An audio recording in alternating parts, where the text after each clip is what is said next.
Regardons la mise en œuvre du protocole RIP sur le réseau constitué de 5 routeurs. Si je passe en mode simulation et que j'essaye de faire un ping entre PC1 et PCA, alors qu'aucun protocole de routage n'est activé, on voit que le paquet arrive en R1 et R1 ne sait pas quoi faire de ce paquet puisqu'il n'a aucune connaissance du sous-réseau de destination qui est 192.168.2a où se trouve le PCA. Pour cela, il va donc falloir que je configure le protocole RIP sur les divers routeurs. Alors je vais commencer par RA, je vais aller dans l'onglet config, RIP, et commencer par ajouter le sous-réseau 10.0.0.0. Je vais ensuite rajouter les deux autres sous-réseaux directement connectés, 10.0.1.0. Lorsque je l'ajoute, on voit que ça ne complète rien en dessous. Alors c'est un comportement normal.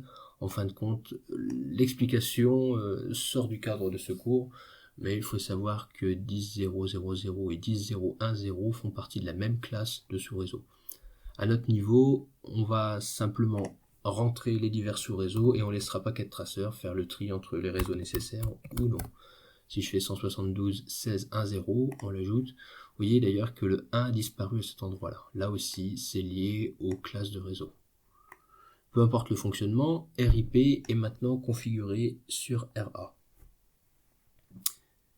Si je reviens en mode simulation, je n'ai pas plus d'informations au niveau de R1, donc le paquet ne peut pas aller plus loin. Il va donc falloir que je configure aussi le protocole RIP sur RB en rajoutant 10.0.1.0 et 10.0.2.0. On voit à nouveau qu'il y a juste un réseau 10.0.0.0 qui apparaît dans la table en dessous. Je refais la même chose pour RC avec les trois sous-réseaux 10.0.0.0, 10.0.2.0, rien n'apparaît en plus, et 172.16.2.0 qui me fait apparaître 172.16.0.0.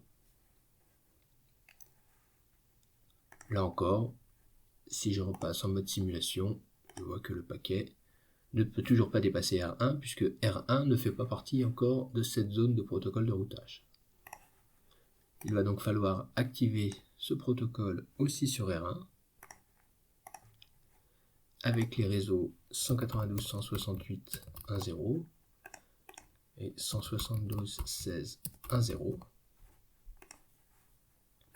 Je vais finir aussi sur R2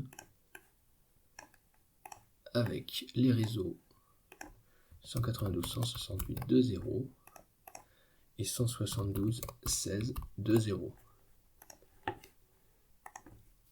Voilà, RIP est configuré sur les 5 routeurs. Je peux accélérer un peu le temps pour être sûr que tous les routeurs se sont bien échangés leurs informations. Et je vais donc repasser en mode simulation pour revoir le paquet qui va aller de PC1. Cette fois-ci, R1 connaît une route. Il va pouvoir aller en RA. Je vais passer par RC, R2. Alors, le premier paquet, des fois, peut s'arrêter en R2. En réalité, si je le recommence une fois suivante,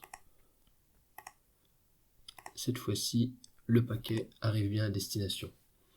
Et de même, le paquet est capable de revenir dans un ping en prenant exactement le même chemin. On voit qu'avec le protocole RIP, le paquet a fait PC1, R1, RA, RC, R2, PCA, puisqu'il s'agit du chemin avec le nombre de routeurs le plus faible à traverser, donc la métrique la plus courte.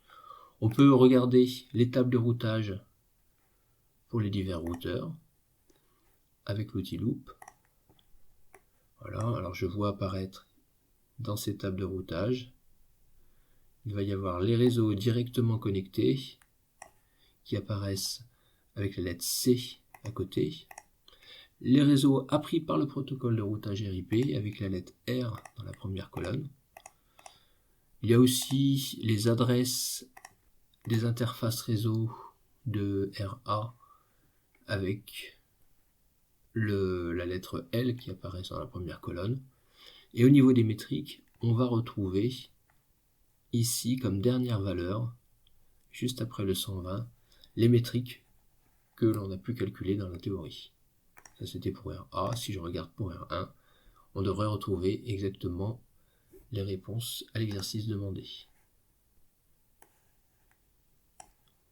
Voici avec les diverses métriques pour les protocoles RIP, les routes apprises par le protocole RIP.